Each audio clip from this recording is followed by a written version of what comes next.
Morning. Morning.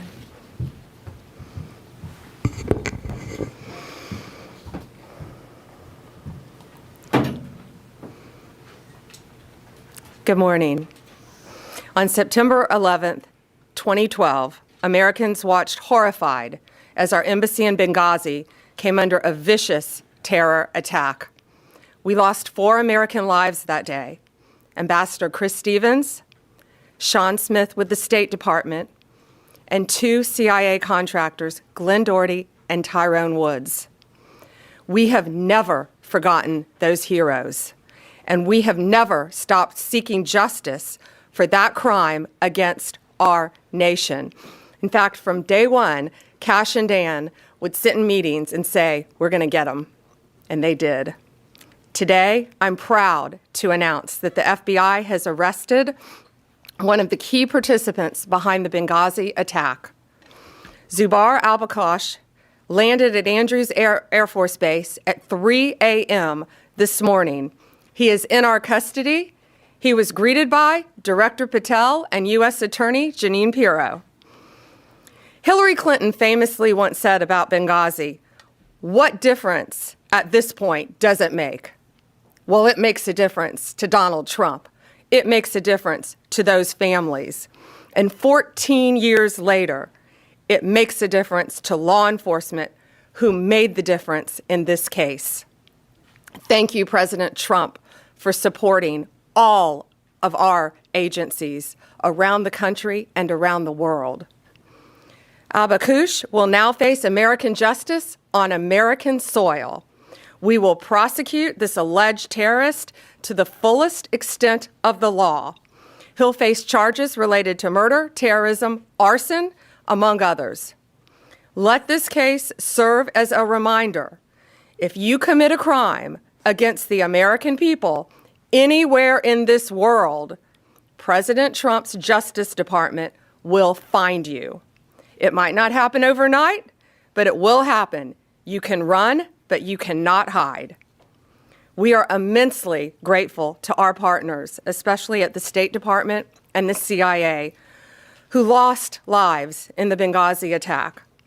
Director Patel and the FBI agents did tireless work to track and arrest this man. I want to thank everyone standing behind me, all the agents who work so great with our lawyers, with our national security lawyers, and around the world to bring this terrorist to justice. And I have a statement to read from Director Radcliffe. He wanted to be here. He couldn't be here. He's busy protecting our world.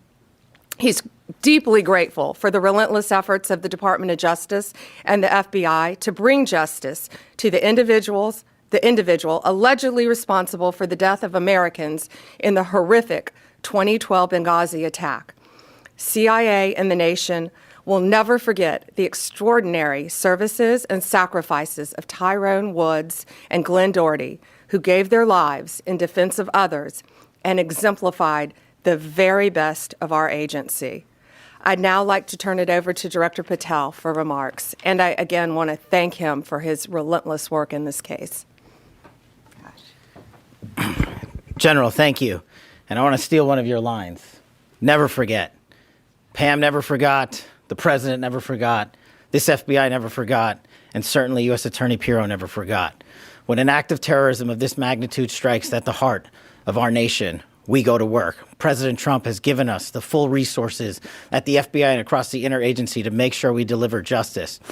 And Pam, you're right. Dan and I did sit down early on about this to bring justice, but you led the effort. You brought together the interagency. You said we are going to get this done because no one agency alone can do it. So we are thankful to have an Attorney General at the Department of Justice who works together with every single cabinet secretary and enforce the law.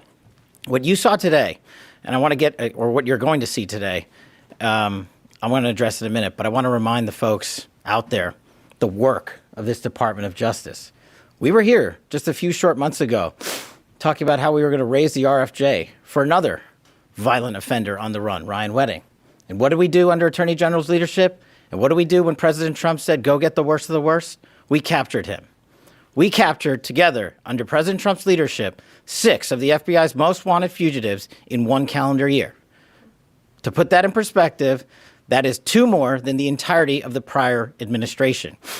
And you cannot do that alone at the FBI. You have to have an attorney general and a Department of Justice willing to prosecute, willing to go to the 4 corners of the earth and make sure we deliver justice. And that's what we're doing here today.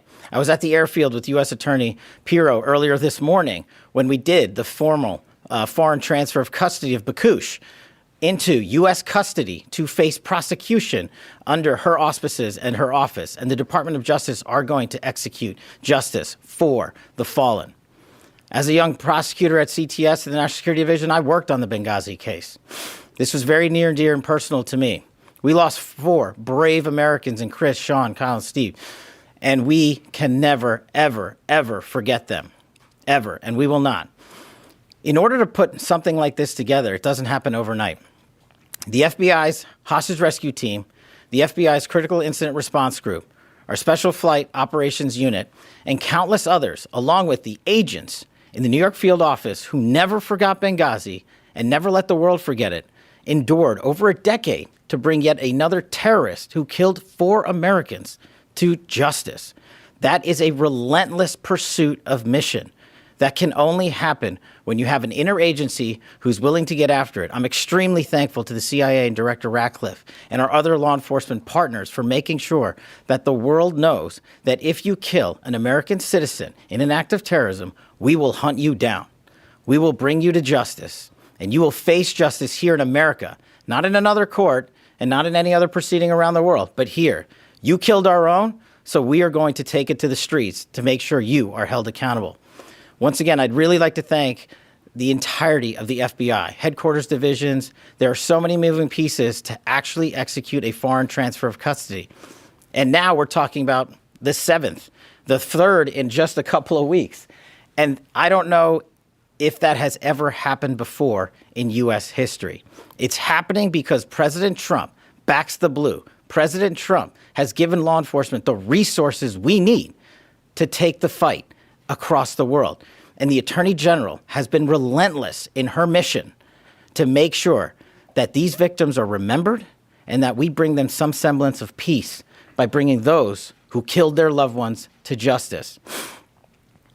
It's a little full circle for me. Yes, then Director Deputy Bongino and I did sit down and said, how are we going to get this guy?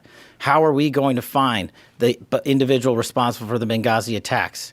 And we sat down with Jeanine Pirro, and we sat down with the AG and her team and the Deputy Attorney General. And every single day, every single week, we talked about how we would do it. And we're here today because we have an interagency that is led by superior individuals who have one shared goal: protecting America and our lives and our future. And to any others out there who wish to do harm, especially commit acts of terrorism here and around the world, this is the feat you will meet. You will not be forgotten by us. We will chase you down. And it is a privilege and an honor to be the director of the FBI and come full circle for me, especially on this Benghazi case, especially with the families I know so well. And for me to you, the families, I just want to personally say, I continue to pray for you. I hope that we can give you a little bit of peace in the utmost difficult of times when you have lost loved ones. And I just want to thank President Trump for delivering that peace and that modicum of justice. Thank you, Attorney General. Thank you, Director. Thank you, Director. And it's now my honor to introduce the woman who will be prosecuting this alleged terrorist, U.S. Attorney Jeanine Pirro. Thank you, Attorney General. 14 years ago, Americans watched in horror as a scene unfolded in a foreign land, in one of the most dangerous places in the world for Americans, Benghazi, Libya. An American ambassador, elite military personnel, and a State Department employee were all violently murdered.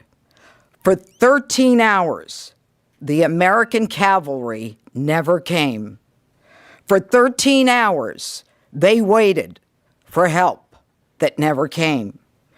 Today, President Trump is making sure that American justice is coming for those individuals responsible for the deaths of those 4 Americans. Bakush is now on U.S. soil because of the President, Attorney General Pam Bondi, and Kash Patel. The FBI, the Department of Justice, never forgot. There are prosecutors in this room right now who have been in the office for 13 years and have consistently handled this matter in this case. This department will never forget the seemingly forgotten in that outpost in Benghazi. Bakush was first charged by complaint in 2015, which was sealed for 11 years. An 8-count indictment, has been unsealed, and it charges Bakush with the murder of Ambassador Chris Stevens, the murder of State Department employee Sean Smith, the attempted murder of State Department Special Agent Scott Wickland, and conspiracy to provide materials for terrorists and support that resulted in the death of 4 Americans, as well as arson at the special mission. I don't have to go through all of the facts, but every one of us remembers this case. I reported on it when I worked at Fox. I had relationships, as Kash Patel just said, with the families. And last night, as soon as they were in custody, because of Pam and because of Kash, we had a limited unsealing order from Judge Cooper that allowed me to speak to the family members to let them know that justice was coming for Bakush. I spoke with Sean Smith's mother, who I've known for years and have communicated with for years. I spoke with Tyrone Woods' widow, Dr. Dorothy Woods. I spoke with Ambassador Chris Stevens' family, as well as Glenn Doherty's brother, Greg, as well as his widow. These were people who never expected that justice would be coming. They never knew about the determination in this room and behind me, and the incredible work of the FBI along this case for years and years, because this was something that mattered. The Benghazi saga was a painful one for Americans. It has stayed with all of us. And let me be very clear, there are more of them out there. Time will not stop us from going after these predators, no matter how long it takes, in order to fulfill our obligation to those families who suffered horrific pain at the hands of these violent terrorists.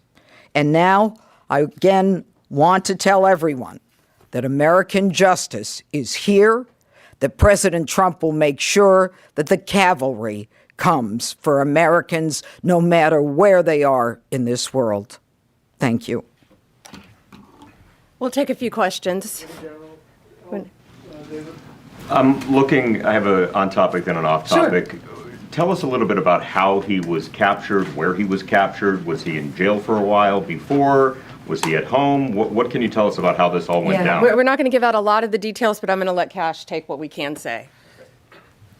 The general's right. We have to protect the integrity of the investigation and the ongoing prosecution. That's of the utmost importance. It always is, to make sure even this individual receives the constitutional protections only afforded in the United States of America.